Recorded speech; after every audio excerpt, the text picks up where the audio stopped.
여러분, 사람이 자기가 평소에 갖고 있던 소중한 물건을 잃어버렸을 때에 그 충격과 그 절망감은 이루 말할 수가 없습니다. 혹시 여러분도 그런 경험을 한 적이 있으신가요? 그 소중한 것 때문에 오랫동안 가슴앓이를 하는 그런 분들이 있습니다. 어떤 아가씨가 실제로 자기가 끼던 반지를 잃어버린 그런 일들이 있어서 막 너무너무 가슴을 치면서 속상해하고 분노하고 막 절망에 빠지고 막 괴로워갖고 못 견디는 거예요. 그 마음이 하루 종일 가는데 집에까지 와가지고 막 침대를 치면서 바닥을 치면서 막 견딜 수 없는 그런 절망감에 빠지는 겁니다. 진짜 천지가 무너지는 것처럼 그렇게 행동하는 모습 보고 그 어머니가 옆에서 측은지심으로 바라보면서 한참 동안 기다리다가 불렀어요. 얘야, 한번 와봐라, 이렇게 이야기했어요. 그래서 아주 입이 막 이만큼 나와 있죠. 왜 서운함이 있냐면 자기 자신이 잘 간수하지 못한 것에 대한 그 화가 난 게 있는 거예요. 자기 자신에게. 또 이런 내가 잃어버릴 수밖에 없는 그런 막 바쁘고 정신없는 그런 환경 자체가 또 화가 나는 거예요. 그리고 내가 이렇게 반지를 잃어버렸는데 주변 사람들이 무관심한 것에 대해서 그것도 화가 나는 거예요.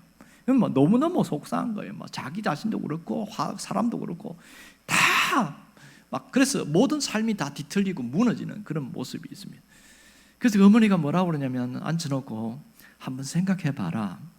지금 네가 반지를 잃어버려서 많이 속상한 거는 이해하는데 손가락을 잃어버렸으면 어떻게 할 뻔했냐. 손가락은 남아있잖아. 한번 반지는 그 아깝긴 하지만은 다시 사면은 되지. 뭐 인생이 무너졌냐, 하늘이 무너졌냐, 왜 그거 갖고 이렇게 절망하냐. 그 얘기 충격을 받고 어머니의 말을 딱 받아들이고 태도를 딱 바꾼 거예요. 자기 마음에 반전이 일어나기 시작한 겁니다. 그래서 마음을 추스리고 다시 제자리를 찾아가는 그런 에피소드가 있습니다. 여러분, 뭐든지 잃어버리면 너무너무 힘들어요. 오늘도 잃어버린 것에 대한 이야기를 하고 있습니다. 그것은 예수님이 하신 얘기입니다. 오늘 성경에 보면 예수님의 선언이 나오는데 10절에 보니까 인자가 온 것은 이렇게 이야기하면서 시작합니다. 여기서 중요한 것은 뭐냐면 인자라는 단어입니다. 인자라는 단어, 이 부분이 뭘 얘기할까? 이 말은 구약 성경에서부터 나옵니다. 에스겔과 다니엘서에 인자라는 말이 많이 나와요. 특별히 에스겔서에 보니까 4번 나오고 다니엘서도 보면 환상을 이야기할 때 인자라는 말을 쓰고 있어요. 도대체 여기서 예수님이 인자라고 한 말은 무엇일까? 누구에게 한 말입니까? 예수님 자신을 한 말이지요. 희한하죠. 내가 이러면 되는데 예수님 자신을 지칭할 때 꼭 인자는 이렇게 말합니다. 왜 예수님이 내가 이렇게 안 하고 인자는 이렇게 표현할까요?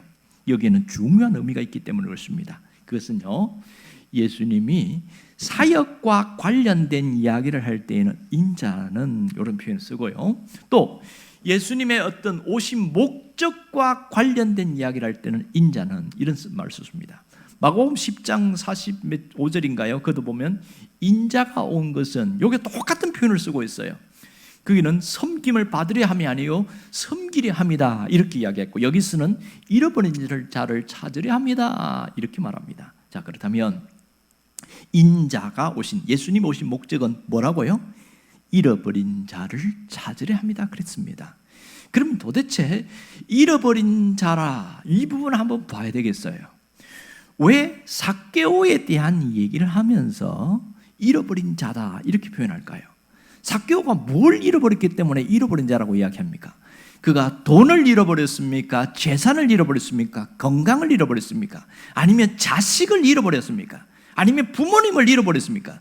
뭘 잃어버렸길래 잃어버린 자라고 이야기합니까? 그리고 잃어버린 것을 찾았다는 표현을 씁니다. 그럼 삭개오가 뭘 찾았다는 거예요? 과거에 그 어떤 중요한 것들을 잃어버렸는데 그걸 되찾았다는 얘기입니까? 아니면 부모님과의 관계가 틀어져서 문제가 생겼는데 그 관계가 회복됐다는 얘기인가요? 도대체 예수님이 이야기하신 잃어버린 자를 찾았다는 그 표현이 뭐냐는 거예요. 오늘 이 표현은요, 특별히 일반적인 의미가 아니라 이것은 영적인 의미요, 신앙적인 의미라는 것을 분명히 우리가 전제를 하고 가야 됩니다. 일반적으로 잃었다는 표현을 성경에 쓸 때는 하나님과의 관계가 뒤틀린 상태, 등 돌린 상태, 이런 상태를 잃은 자다, 이런 표현을 합니다. 이 잃은 자에 대한 이야기가 누가복음에는 상당히 많이 나옵니다. 특별히 누가복음 15장에 보면 세 가지 비유가 나오는데 다 잃었다가 되찾은 이야기가 나와요. 하나는 양이 100마리 중에서 한 마리가 어떻게 도망을 갔는지 어떻게 이게 없어요. 그래서 목자가 찾으라고 할 때 잃어버렸다 얘기를 하고, 또 하나는 그 결혼할 여자가 이 드라크마 10개 꾸러미, 이것이 결혼할 때 가지고 가는 거거든요. 근데 하나를 잃어버렸어요. 하나를 잃어버리면 10개, 9개를 못 쓰게 되거든요. 그래서 막 온데 집을 다 뒤지고 그렇게 해서 찾는데 잃어버린 것을 찾았다, 이런 얘기합니다. 세 번째 비유는 둘째 아들이 허랑방탕하게 있다가 집에 돌아온 것을, 잃어버린 것을 찾았다, 이렇게 말합니다.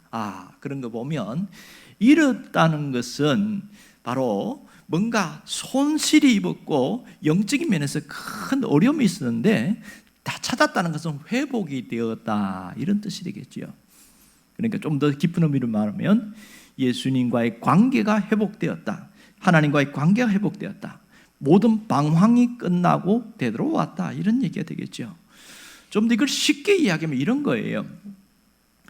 우리 집에 어떤 양말들이 있는데 가끔 보면 양말들이 그런 거 있잖아요. 분명히 세탁기에 들어갈 때는 양말 2짝이 다 들어갔어요. 그런데 빨래에 넣어가지고 마지막에 정리할 때 보면 한 짝이 없어졌어요. 이 도대체 어디에서 없어졌는지 아무리 찾아도 안 나와요. 그래서 버리기는 아깝고 그래서 한쪽에다 놔둡니다. 한참 두면 몇 달 만에 또 찾는 경우도 종종 있지요. 가끔은 농 밑에 들어가기도 하고 세탁기 저 밑에 들어가기도 하고, 하여튼 어디 구석에 박혔다가 이렇게 나오는 경우가 종종 생깁니다. 이럴 때에 아이고 내가 이거 잃어버렸는데 되찾았네 그러면서 너무 기뻐하잖아요. 특별히 비싸면 비쌀수록 그것의 기쁨은 몇 배나 더 한 것이죠.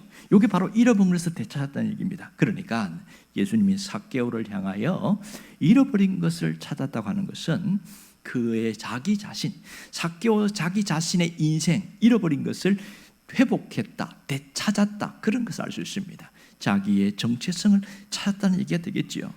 그러니까 자기가 재구실을 못하던 인생이 자기가 사람 구실을 하는 사람으로 바뀌었다. 좀 더 어렵게 표현하면 미완성 인생이 완성된 인생이 되었다, 이렇게 표현할 수 있겠습니다. 그러므로 그는 온전한 인생으로 회복된 것, 이것을 주님은 잃어버린 것을 되찾았다, 이렇게 표현하고 있습니다. 이 주님의 놀라운 선언은요, 모든 것을 다 바꾸어 놨어요. 삭개오에 대한 시각도 달라지게 했고 삭개오 자신도 삶 자체가 완전히 달라지는 새로운 전기가 되었다는 사실을 우리가 주목해야 됩니다. 예수님이 여리고로 오신 목적이 뭐예요?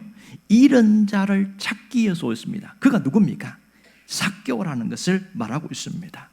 오늘 이 삭개오는 양말 한 짝처럼 쓸모없는 인생이었다가 예수님을 만난 이후에 드디어 제 짝을 찾은 온전한 인생이 되었다, 그 얘기를 하고 있습니다.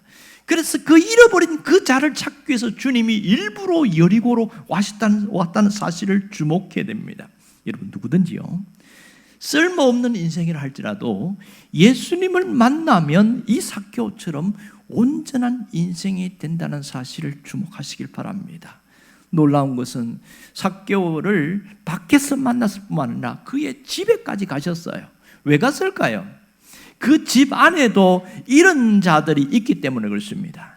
그 집에 가면 아내와 자식들과 다른 종들과 여러 사람들이 다 잃어버린 인생을 살고 있는데 주님이 그 집에 방문하심으로써, 신방하심으로써 그 집에도 오늘 이 집에 구원이 이르렀다고 선포하셔서 모두가 구원받는 놀라운 일이 일어나는 겁니다. 삭개오 한 사람은 구원받는 개인적인 구원에서 이 집단적인 구원, 엄청난 역사들이 일어난 것을 볼 수 있습니다. 그들은 모두 한 사람 한 사람 예수님을 만난 이후에 양말이 제 짝을 찾은 것처럼 온전한 인생이 되었다는 것을 우리가 알 수가 있습니다. 여러분, 이런 양말을 짝을 찾은 것 같이 삭개오는 예수님을 만난 이후에 인생이 변했어요. 달라졌어요. 어떻게 달라졌을까요? 이전에는 물질 중심, 소유 중심으로 살아왔던 그가 나누고 베푸는 인생으로, 섬기는 인생으로 달라졌습니다. 움켜쥐고 있던 그가 이제는 예수님 중심의 삶으로 달라지는 거예요. 새로워진 거예요. 이것은 정말 혁명적인 사건입니다. 있을 수 없는 일이지요. 그것이 어떻게 가능했을까? 그의 인생을 되찾았기 때문에, 온전한 인생으로 회복됐기 때문에 이런 변화들이 일어나는 겁니다. 그는 이전에 착취하고 더 움켜쥐는 옛 삶을 청산해버리고 오히려 새로운 삶을 살게 되었습니다.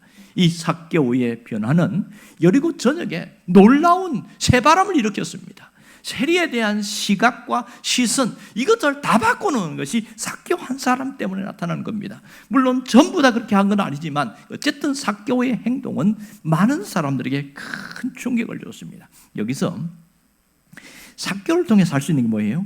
구원이 무엇인가? 구원받은 자는 어떤 삶을 살아가는 것을 정확하게 보여주고 있습니다. 오늘 우리가 성탄절을 맞이해서 예수님이 오신 날을 기억하고 또 기념하면서 예배를 드리고 있습니다. 여러분, 성탄절은 구체적으로 무슨 날이에요? 잃어버린 자를 찾아오신 그 주님과 만남이 있는 그 자리입니다. 아멘입니까? 그 만남이 있을 때에 뭐가 있어요? 우리 삶에 새로운 변화와 회복이 있어요. 하지만 어떤 분들은 자신이 잃어버린 자라고 생각하지 않고 살아갑니다. 여러분, 예수님의 존재에 대해서도, 예수님에 대해서도 별로 귀한 생각을 하지 않습니다. 세상에서는 성탄절이 되면 뭘 더 생각합니까? 산타클로스, 실제 없는 가상의 산타클로스, 선물 주는 그 할아버지를 더 귀하게 여깁니다. 예수님은 저 외면당하고 아예 나오지도 않아요. 그래서 요즘은 카드를 쓰지 않지만 카드에도 보면 산타클로스가 앞장서 있고 예수님은 등장하면 상당히 불쾌하게 생각하고 이런 현실이 돼버리는데요. 왜 그렇습니까? 자기 삶에 예수님이라는 그 존재는 별로 중요하게 생각되지 않는 거예요. 사람들이 왜 이렇게 살아갈까? 모두 자기 중심적으로 살기 때문에 그렇습니다. 인간은 자기 중심적입니다. 이 사람 마음 내면에 있는 그 욕망은 자기 중심적으로 살게 만들어버려요. 그래서 수천 년 전에 바벨탑 사건도 자기 중심의 욕망이 나타난 사건이라는 것을 알 수가 있습니다. 여러분, 이 자기 중심적인 것은 구원에 대해서도 마찬가지인가 아세요? 사람들이 구원에 대해서 어떻게 생각할까요? 귀하게 생각할까요? 아니면 별 대수롭지 않게 생각할까요? 두 번째가 많습니다. 이런 책이 있습니다. 도덕적인 인간은 왜 나쁜 사회를 만드는가? 이 로랑 베그라는 분이 교수가 썼는데, 도덕적인 인간은 왜 나쁜 사회를 만드는가? 제목이 굉장히 특이하지요. 이분이 쓴 책 그 내용을 보면 미국에서 앙케이트 조사를 한 적이 있어요. 1000명을 대상으로 믿는 사람, 믿지 않는 사람 상관없이 1000명을 대상으로 뭐냐면 이 세상에 있는 사람들 중에 누가 구원을 받았을까?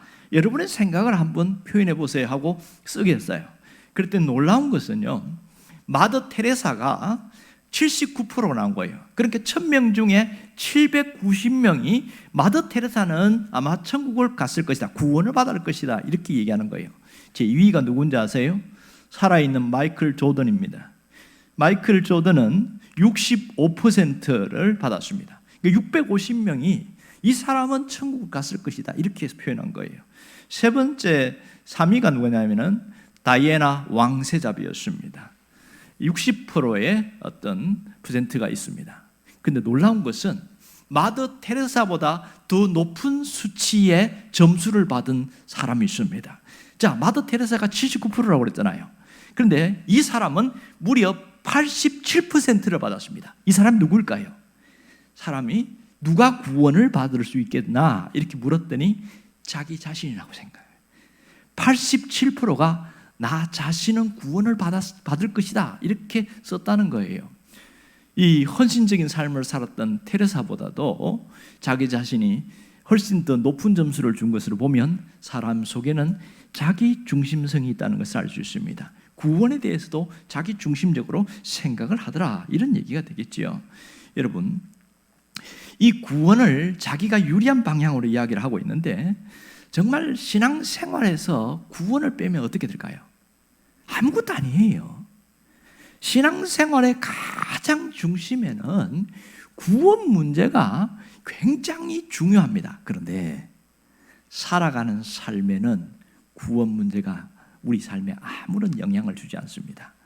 어떤 분은 목사님 구원보다도 저에게는 돈이 더 필요합니다 이렇게 얘기해요. 와, 현실적이니까. 구원은 죽은 이후의 삶이니까 별 영향력이 없어 보입니다. 그래서 사람들은 구원에 대해서 별스럽지 않게 생각을 합니다. 또 어떤 분은요, 예배당 문에 열고 들어오는 순간 구원받았다는 생각을 많이 합니다. 그럼 내가 교회 갔잖아요. 내가 교회 갔으니까 하나님이 나를 구원하지 않겠어요? 이렇게 생각하는 분들이 의외로 많습니다. 그러나 교육을 받은 사람들은 그게 아니라는 것을 알지만 일반적으로는 교회 문턱 넘는 게 얼마나 어려운지 아시지요? 이 자체가 구원이라고 생각하는데 사실은 교회의 문턱을 넘는 것과 구원은 별개의 문제라는 것을 우리가 알아야 합니다.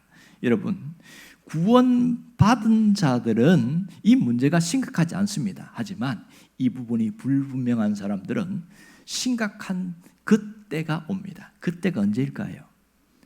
평소에는 구원에 아무런 영향을 안 줘요. 그런데 죽음이라는 그 단어가 자기 삶의 문 앞에 딱 맞닥뜨렸을 때에는 그때는 심각해지기 시작하는 겁니다. 오랫동안 교회 다니는 사람도 자기가 구원받았다는 확신이 없는 사람은 그 앞에서는 벌벌 떠는 거예요. 막 고민하고 긴장하고 두려워하고 내가 구원받았나? 내가 오늘 죽으면 천국 갈 수 있나? 이 부분에서 굉장히 막 힘들어합니다. 어떤 권사님은 28년 동안 교회를 다녔는데 죽음의 문 앞에서 이 문제에 해결을 못하고 벌써 주저앉아가지고 밥도 안 먹고 잠도 못 자고 바싹 말라가는 거예요. 얼굴이 새카매지고. 왜 그렇습니까? 참 아이러니하잖아요. 28년간 교회를 나왔는데 왜 구원을 못 받았냐고요. 자기가 죽음에 대해서 벌벌벌 떨고 오늘 죽으면 내가 지옥 갈까 두려워가지고 못 견디는 왜 이 모양이 됐을까요? 교회에 나오면서 구원에 대한 부분을 정확한 정립이 되지 않았고 분명한 확신이 없으니까 이렇게 죽음이라는 것이 딱 맞닿을 땐 그때는 심각한 상황이 되어버립니다. 가장 안타까운 것은 그런 고민도 할 수 없는 찰나에 그만 목숨을 잃어버리는 상황이 생길 때 그것은 더 안타까운 일인 거죠. 우리가 분명히 알아야 될 것은 구원 문제는 죽음 이후에는 손을 쓸 수가 없습니다. 살아있을 때만 가능합니다. 그래서 예배당에 나온 우리 모두가 한 사람도 예외 없이 모두 구원받기를 주의 이름으로 축원합니다. 내 옆에 있는 사람이 구원의 확신이 있어야 돼요. 천국에 대한 확신이 있어야 돼요.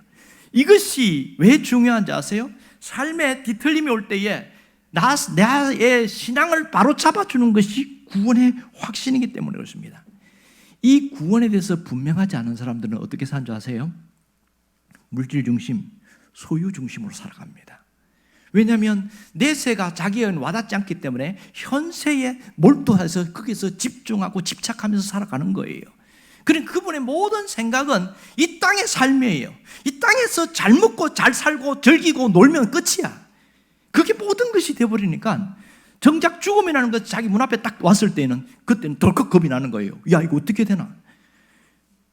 이런 일들이 얼마나 많은지 모릅니다. 문제는 구원 문제가 명확하지 않은 사람은요, 마음에 공허함이 있어요. 채워도 공허하고 가져도 공허하고 이 공허함은 채워지지 않습니다. 이 공허함은 하나님이 계셔야 되는 그 공간인데 거기 하나님이 안 계시니까 공허할 수밖에 없는 거예요. 그 공허함 때문에 방황하고 자꾸만 뭔가에 집착하고 중독으로 빠지고 이런 현상들은 다 이것 때문에 그렇지 않습니까? 하지만 오늘 우리에게는 해결 방법이 있습니다. 주님께서 우리에게 해결의 방법을 열어주셨어요. 그것이 뭐예요? 예수님을 통하여 통과하게 되어지면 모든 구원 문제는 해결된다. 간단한 진리를 우리에게 알려주셨어요. 예수님을 통하면 회복이 일어납니다. 구원의 문제는 완전히 회복됩니다. 여러분 분명히 기억할 것은 예수님은 내 인생의 한 짝이라는 사실입니다. 그냥 선택이 아니라 예수님은 내가 인생에 잃어버린 한 짝이라는 사실을 기억하시기를 바랍니다. 예수님으로 만족하지 못한 사람들은요, 다시 예수님을 붙들고 새 출발할 수 있기를 원합니다. 교회 다니는 사람들 중에 예수님을 만족하지 못하는 사람들이 있어요. 이분은 두 가지 문제죠. 하나는 구원받지 못했거나 하나는 구원을 받았지만 아직도 세상에 미련을 두고 살아가는 그런 모습이 있게 되겠죠. 이 구원 문제가 얼마나 심각하냐면 다 물어보면 당신 구원받았습니까? 예, 저 구원받은데요. 그럼 또 물어봐요. 예수님이 누구라고 생각하세요? 예수님은 잘 알지요. 그분요 베들레헴에 태어났고요 어쩌고 십자가 지고 뭐 쫙 이야기해. 들어보면 100% 맞는 대답을 하는데 그 사람이 믿는 그 신앙은 이성적 믿음이에요.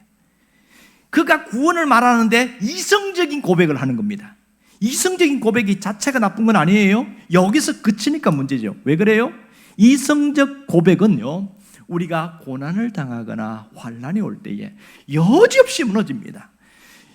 기독교 신앙을 가진 사람들 중에 배교하는 사람이 있지요. 배신하는 사람들은 거의 다 이성적 믿음에 멈췄던 사람들입니다. 왜냐하면 어려움이 오고 또 뭐 사람 때문에 낙심하고 그러면 확 주저앉아 버리는 거예요. 중요한 것은 이성적 믿음에서 어디로 가야 돼요? 내가 느끼고 체험하고 경험하는 감정적 체험까지 내려가야 된다는 겁니다. 그리고 의지적인 결단의 고백이 나와야 진정한 구원이라고 할 수 있습니다. 그래서 이 구원은 지정의가 연합된 전인적 신앙 고백이다, 이렇게 말합니다. 구원이 단순한 게 아니에요. 외워서 줄줄줄 표현한다고 진짜 구원이 아니라는 거예요. 지정의가 합치진 전인적인 신앙 고백이 나올 때 그때 진정한 구원이 있습니다. 이런 삶은 누구처럼 살아가요? 삭개오처럼 달라집니다. 삭개오처럼. 왜 삭개오가 달라졌어요? 예수님은 내 인생의 짝이라는 분명한 확신이 드니까 삶이 달라지게 되는 겁니다. 이런 사람이 진정한 구원을 얻은 사람입니다. 하지만 여기가 불분명한 사람이 있습니다. 머리로만 믿는 사람이 있어요. 이성적 믿음을 가진 사람들. 이런 사람들은 반쪽밖에 안 되기 때문에 늘 불안하고 늘 흔들릴 수밖에 없습니다. 여러분이 이성적 믿음이 있는 사람들은 빨리 내 가슴으로 믿는 신앙으로 옮겨지기를 바랍니다. 가슴에서 믿는 사람은 내 의지적인 신앙 결단의 고백이 있기를 바랍니다. 그래야 온전한 구원이 되어지는 거예요. 여러분, 우리의 인생에 이러한 온전한 고백이 없으면 무엇으로 채우려고 하는지 아세요? 세상에 있는 것으로 자꾸만 내 삶을 채우려고 애를 씁니다. 세상에 있는 것이 다 나쁜 건 아니에요. 좋은 게 굉장히 많아요. 문제는 그 세상의 것이 전부인 줄 알고 그것만을 채우면 인생이 행복하고 즐겁고 늘 기쁜 줄 알고 살아가는데 거기에서 문제가 생긴 것이죠. 여러분, 예수님 없이 세상의 것으로 채우려고 하는 사람들은요, 마치 양말 한 짝을 붙들고 평생을 살아가는 그 사람과 똑같습니다. 그런 사람 되지 않기를 바랍니다. 세상을 믿는 것은 소중하지만 그것은 주님 안에 있을 때에 가장 가치 있는 것이고 소중한 것이 되십니다. 그래서 예수님이 오신 나를 기억하는 것이 그래서 중요한 거예요. 예수님이 왜 오셨어요? 잃어버린 자를 찾아 구원하게 하려 합니다. 믿습니까? 예수님이 이 땅에 오신 이유는 분명합니다. 양말 한 짝, 쓸모없는 양말 한 짝 같은 인생이 아주 온전한 인생, 가치 있는 인생이 되게 하기 위해서 주님이 오셨습니다. 성탄은 바로 그러한 날입니다. 만족이 없는 인생을 채워주시기 위해서 주님이 오셨습니다. 주님은 옆에 있는 사람을 위한 날이 아니라 주님이 오신 것은 나를 위한 날이요, 나를 새롭게 하는 날이요, 나를 회복시키는 날입니다. 그러므로 어떻게 해야 됩니까? 예수님으로 내 인생을 채우려는 결단이 있어야 됩니다. 예수님으로 내 인생을 채운다는 게 무슨 말이에요? 세상의 것으로 내 인생을 채우는 것이 아니라 오직 예수님이 내 인생의 전부 가득 차게 만들어 나가는 것이 대단히 중요합니다. 뭐가 어떻게 하는 것이 예수님으로 채우는 거예요? 어떻게 하면 돼요? 내 마음을 주님께 던지면 됩니다. 내 영혼을 주님께 위탁하면 되는 거예요. 이것이 예수님으로 채우는 겁니다. 박철관 감독이 쓴 영화 중에 20년 전의 작품 중에 달마의 놀자라는 그 영화가 있습니다. 저는 그 영화를 한 3번 정도 봤는데 볼 때마다 참 재미있고 코믹하고 웃겨요. 그런데 여운이 남아요. 어디서 여운 남는지 아세요? 이 조폭들이 피해가지고 절에 숨었어요. 그런데 스님들이 자신들이 뭐 연부를 한다든지 명상을 하는데 너무너무 방해되는 거예요. 조폭들이 시끄럽거든요. 그래서 어떻게 하든지 이 사람들을 내몰아내겠다고 하는데 안 가려고 하니까 좋다. 그러면 우리가 내기를 하자. 내기를 해서 당신들이 지면 이 절에서 나가라. 우리 이거 결정하자. 그래 좋다 그런 거예요. 그런데 여러 가지 내기를 하는데 엎치락 뒤치락 결론이 안 나는 거예요. 이거 심각하게 됐어요. 아침부터 내기를 했는데 오후가 되도록 이게 결론이 안 나니까 주지 스님이 한 가지 질문을 던져가지고 이 대결로 끝내라 그랬습니다. 그게 뭔지 아세요? 밑 빠진 독에 물 붓기. 독에 밑 빠진 독에다가 물을 갖다 채우느라고 하는 거예요. 그랬더니 열심히 조폭들이 갖다 채우는데 어떻게 됩니까? 채우는 즉시 다 빠져나가는 거예요. 안 되는 거예요. 그랬더니 이제 스님들이 무슨 생각이냐면 주지 스님이 우리를 위해서 만든 대결이다. 그래서 주지 스님 감사합니다 이러면서 한 스님이 이 키가 날씬하고 작은 스님이 그 독에다 싹 들어가는 거예요. 내가 물이 나인 거로 곧 내가 들어왔으므로 꽉 채워졌다 이러면서 이렇게 이게 합장을 하고 있는 거예요. 그랬더니 주지 스님이 이놈아 그게 아니고 물을 채우라니까 이렇게 호통을 치면서 그렇게 해서 무위로 됐어요. 그런데 눈치 빠른 이 조폭 중에서 그 물동이를 들고 막 밑으로 내려가는 거예요. 그 연못에다가 팍 집어넣습니다. 풍덩 담겼어요. 스님 물을 채웠습니다. 그래서 결국은 조폭들이 이겼다는 얘기입니다. 그런데 그 내용 속에 굉장히 깊은 의미가 있습니다. 예수님 믿는다는 게 뭔지 아세요? 내 인생을 예수님으로 채우는 것이 예수를 믿는 겁니다. 이 비밀을 모르는 사람은 평생 예수 믿으면서도 무엇이 진정한 믿음인지 무엇이 구원인지 예수 믿는 맛을 모르고 살아갑니다. 그저 경건의 형식과 모양만 쫓아갈 뿐 진짜 예수 믿는 것이 무엇인지를 모르고 살아가니까 너무너무 피곤한 거예요. 그런 사람 아무도 없기를 바랍니다. 내 인생을 예수님으로 채울 때에 우리의 인생은 새로워지기 시작하는 겁니다. 여러분 내 마음을 주님께 던져보세요. 내 영혼을 주님께 위탁해보세요. 어떤 일이든지 놀라운 일이 납니다. 오늘 이 자리에 오신 분 중에 처음 나온 분들은 예수님을 영접하는 것부터가 시작입니다. 예수님께 나를 던지는 것은 영접이 시작이에요. 예수님을 믿겠습니다. 그 고백이 영접이잖아요. 어려운 거 아니거든요.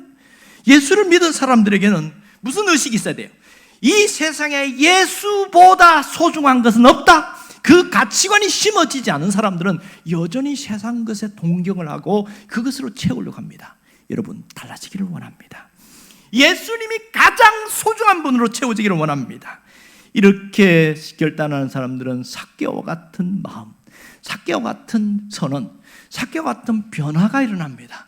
주님은 우리의 영혼이 변화되고 삶이 회복되는 놀라운 역사가 있기를 원하고 있습니다. 여러분의 삶 속에 예수님을 통해서 온전한 변화가 나타나기를 주의 이름으로 축원합니다.